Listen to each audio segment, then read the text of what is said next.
Okay, Kevin, melodic intervals. Just take the major scale. The major scale is the first principle of music theory, and everything is derived from there. So if you isolate the intervals, you can play a major second. Every major interval becomes minor when you're lower. Here's a minor second. And a major third, or a minor third. So these are melodic intervals. Perfect fourth, perfect fifth, flattened fifth, or diminished fifth. Those are used synonymously.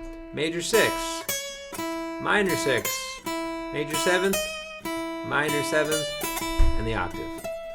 But guitar players can play harmonically, so we could play the root and the third together. There's our major third and E, and the scale goes major, minor, minor, major, major.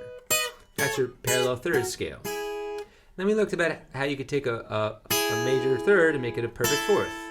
That's our default interval. Major third, major second, minor second, unison.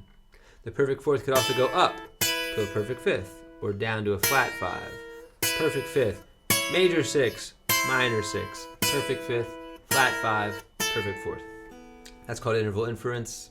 Take any interval that you want, fifth, and just make a row at the fifth fret. This isn't particular to the fifth fret.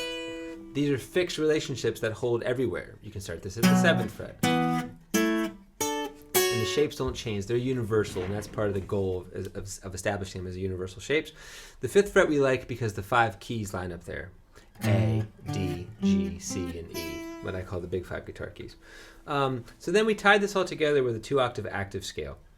And you played an E major active, which I wrote in your book. You were struggling in reverse, but it's a pull-off and a backward slide. The same notes played literally in reverse, same articulations. That's E2. We got to memorize that note. Open E, E2, E5. These should be memorized, and A tracks with them. Open A, A2, A5. So back to E2. Now it's the new octave, culminating on E5 with your middle finger. E2. When you get here, you play your E triad, and you notice that the top 2 notes of the triad form the major third. Play a 3-note run. And then if you migrate this finger up to the B string, you see that within this chord is a perfect fourth. Perfect fourths can slide, or they can hammer on, or they can be rolled into a melody. I want you to do like a little 3-note scale in thirds, and then a little run in fourths. And then you can do the chord just to kind of tie it all together, or not, and then come down the scale. Play a big E chord to tie it all together. That's it, bud. Have fun.